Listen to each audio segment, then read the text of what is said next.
حضرت مفتی ارشاد سعیدی صاحب نبی کریم صلی اللہ علیہ وآلہ وسلم خود بھی حضرات حسنین کو دم فرمایا کرتے تھے، تو روحانی علاج کی اسلام میں بہت اہمیت ہے اور خصوصاً حضرت شفا کے حوالے سے جتنی بھی احادیث ذکر ہوئیں اور مزید آپ بھی فرمائیں گے، یہ بات پائے ثبوت کو پہنچتی ہے کہ ہمیں اس سے بھی متوسل رہنا چاہیے ضرور، علاوہ اسباب ظاہری کے اور ظاہری علاج معالجے کے۔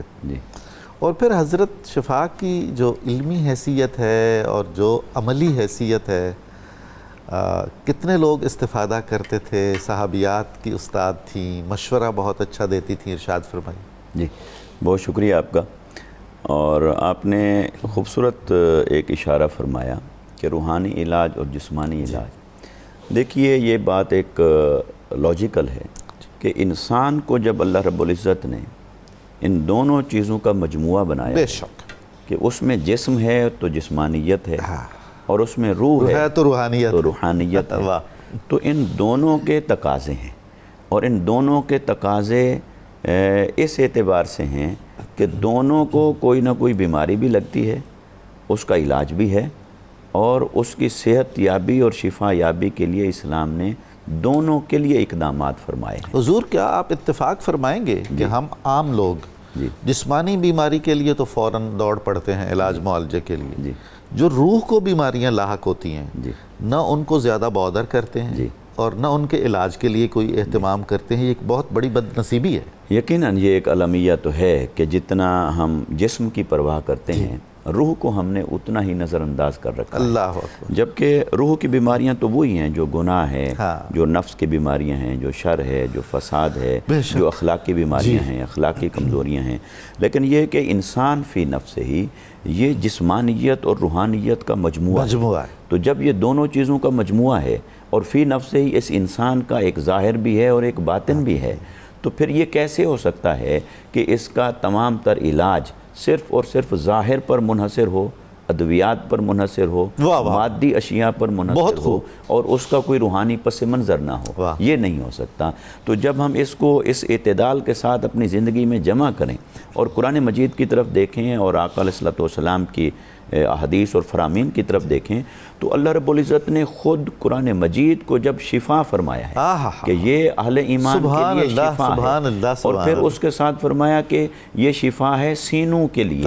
تو جب قرآن خود شفا ہے اور اہل ایمان کے سینوں کے لیے شفا ہے، ان کی روحوں کے لیے شفا ہے، ان کے باطن کے لیے شفا ہے، تو پھر اس کا مطلب یہ ہوا کہ وہ شفا تو انہی نورانی کلمات کے ذریعے سے نصیب ہو رہی ہے۔ تو وہ نورانی کلمات جیسے قرآن میں آئے، ویسے ہی نورانی اور روحانی کلمات احادیث مبارکہ سے بھی تلقین ہوئے۔ اور جہاں تک ان کا تعلق ہے حضرت شفا بنت عبداللہ کا، تو دیکھیے آقا علیہ الصلوۃ والسلام نے اس سے بڑھ کر اور کیا اسلام کی وسعت کو آپ ظاہر فرماتے کہ جو چیزیں عربوں کے ہاں چلی آ رہی تھیں اور ان میں کوئی قباحت نہیں تھی، ان میں کوئی برائی نہیں تھی، ان میں کوئی شر نہیں تھا، کوئی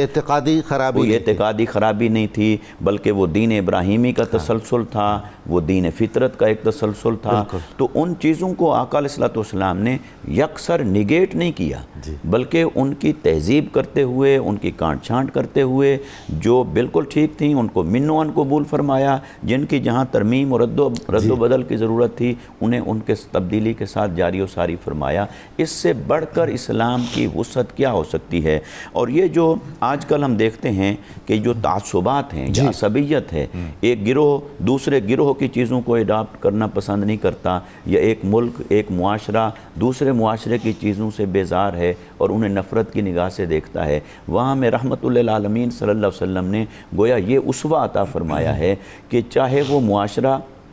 ان عربوں کا ہو، اسلام سے قبل کا، تو جس معاشرے کی بھی کوئی اچھی چیز ہو اسے نہ صرف قبول کیا جائے گا بلکہ اسے جاری کیا جائے گا۔ حضور والا زندگی کے ہر شعبے میں، جیسے خندق، جیسے آقا علیہ السلام نے حضرت سلمان فارسی کا وہ مشورہ قبول فرمایا، تو اسی طرح یہ حضرت شفا بنت عبداللہ یہ جو کلمات پڑھتی تھیں، جیسا کہ ڈاکٹر صاحب نے ذکر فرمایا اور حضرت مفتی صاحب نے بھی اس کی طرف اشارہ فرمایا، تو جو کلمات وہ پڑھا کرتی تھیں وہ آقا علیہ السلام کو انہوں نے سنائے، اور ان کلمات کے اندر سوائے توحید اور اللہ کی بارگاہ سے حصول شفا اور طلب شفا کی اور کچھ نہیں تھا، تو آقا علیہ السلام نے اس کی اجازت بھی دی اور بلکہ اس کی تائید فرمائی۔ اور یہ آقا علیہ السلام کے اسوہ مبارکہ سے اور آپ کی تعلیمات سے ہمیں ایک اور اینگل ملتا ہے کہ آقا علیہ السلام اپنے جماعت کے، اپنے صحابہ کے، صحابیات کے ان تمام اقدامات کی توثیق فرمایا کرتے تھے تاکہ ان کی حوصلہ افزائی ہو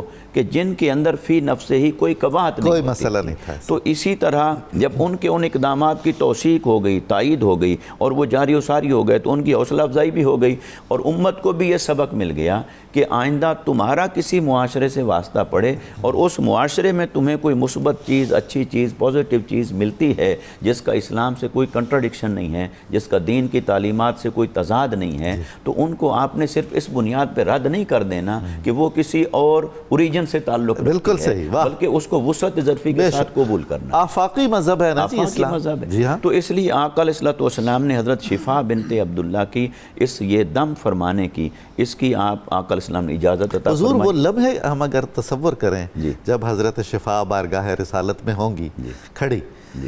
اور کتنی بصیرت سے اور ذہانت سے یہ چاہ رہی ہوں گی کہ ایک ایک لفظ سماعت رسول صلی اللہ علیہ وآلہ وسلم سے گزرے، اور ہمیں تو اس میں یہ بھی حسن ظن رکھتے ہوئے نظر آ رہا ہے کہ وہ چاہتی تھیں کہ یہ دم تو میں پہلے سے بھی کرتی ہوں اور کچھ نسخوں سے علاج تو میں پہلے سے بھی کرتی ہوں، مگر کیا عجب ہو کہ آقا علیہ السلام کی دعا بھی حاصل ہو جائے، توجہ بھی حاصل ہو جائے، اذن بھی حاصل ہو جائے، اور یہ اب مسنون ہو جائے، اور تاکہ وہ برکت بھی دوبالا ہو جائے اور اس کی توثیق بھی ہو جائے اور برکتیں بھی بڑھ جائیں۔ سبحان اللہ۔ تو وہ صحابہ کرام اسی طرح موقع کی تلاش میں رہتے تھے، صحابیات بھی، تو آقا علیہ السلام سے برکت حاصل کرتے اور اس کو پھر اپنے ذریعے سے جاری کیا بات ہے، کیا بات